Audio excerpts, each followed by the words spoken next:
Salut à tous, j'espère que vous allez bien et on se retrouve aujourd'hui pour un nouveau point ensemble sur l'actu PSG. Allez, on démarre avec le match contre Monaco ce soir en clôture de cette 15e journée de Ligue 1 à 21h sur Canal+.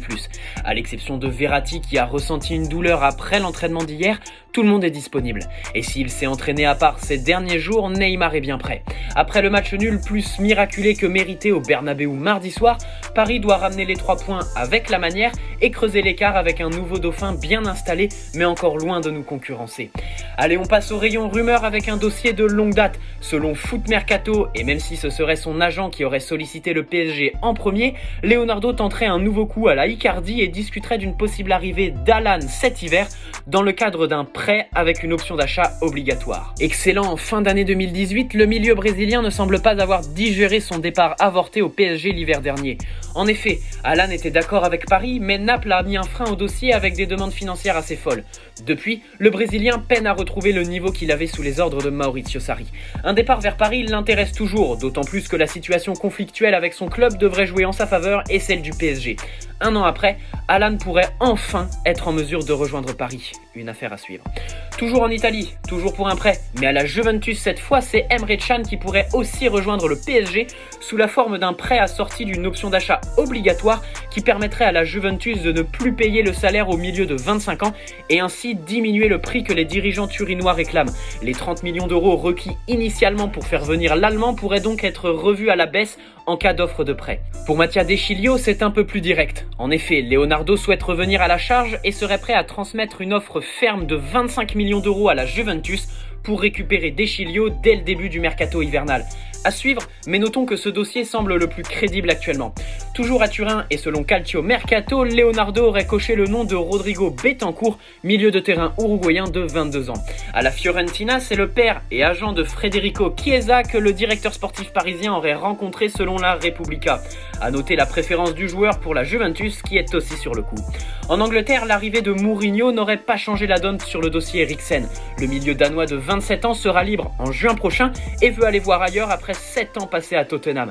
La porte reste et restera donc ouverte pour le PSG qui a été cité sur ce dossier à plusieurs reprises. Allez, on part en Espagne, mais pas pour longtemps au vu de la fiabilité des infos là-bas.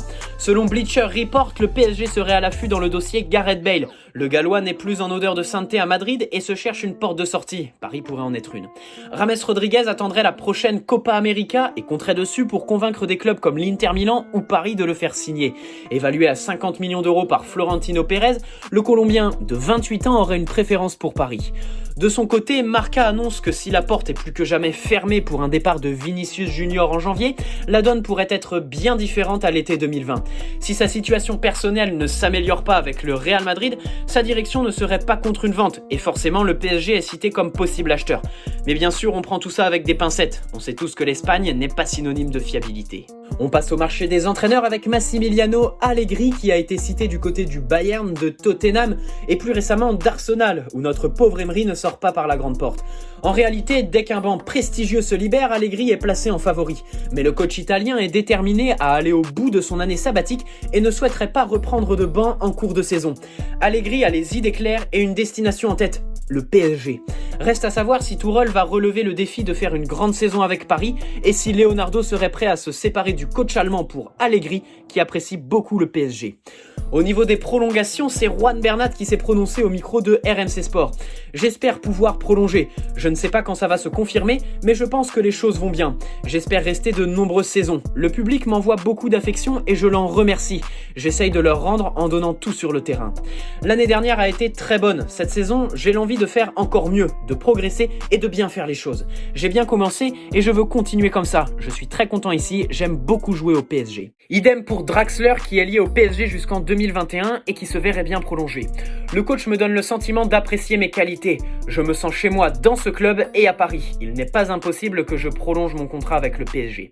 Cependant, la prolongation de Draxler ne semble pas être la priorité numéro 1 pour le PSG. En attendant la levée de celle d'Icardi, Paris envisagerait de lever l'option d'achat de Sergio Nico. Le gardien espagnol aurait convaincu les dirigeants parisiens de débourser les 10 millions d'euros nécessaires pour un transfert définitif, et ce, même en n'ayant joué qu'un seul match officiel avec le club de la capitale.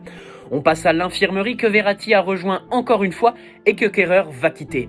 Si les Parisiens n'étaient pas au top de leur forme mardi soir, l'infirmerie n'est pas très remplie, et ce depuis plusieurs matchs.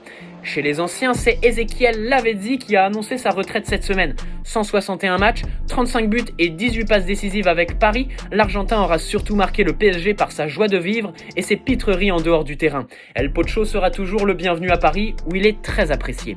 Pour Ibrahimovic, en revanche, on ne pense pas encore à raccrocher les crampons, puisqu'Ibra a fait du Ibra cette semaine en déclarant pouvoir jouer jusqu'à ses 50 ans. A noter que les négociations pour un possible retour à l'AC Milan se poursuivent. Et on termine avec un petit moment de nostalgie concernant Frenkie de Jong qui a échappé au PSG l'hiver dernier. Et selon son agent, Thomas Tuchel en a pleuré. Tout le monde sait l'intérêt qu'il y avait et Frenkie a soigneusement pesé toutes les options les unes contre les autres. Il fallait que ce soit Barcelone. Je le connais depuis si longtemps, je sais quand il veut vraiment quelque chose. Thomas Tuchel était littéralement en larmes lorsque le Barça a remporté la bataille. Des regrets chez les supporters, mais aussi pour l'entraîneur du PSG, conscient de l'énorme potentiel qui a échappé au PSG l'hiver dernier. Voilà, c'est tout pour le moment. Rendez-vous ce soir pour le traditionnel live d'avant-match et puis pour le débrief après ce PSG Monaco qui n'est pas aussi alléchant qu'il y a 2 ans, mais qui reste une affiche de notre si belle Ligue 1 Conforama. N'hésite pas à poser un like si cette vidéo t'a plu, me donner ton avis sur tous les dossiers évoqués dans cette vidéo dans l'espace commentaire, puis tu peux aussi t'abonner si ce n'est pas déjà fait et activer la petite cloche pour ne rien louper des prochains événements. À ce soir en live, bon dimanche à tous, allez Paris, ciao.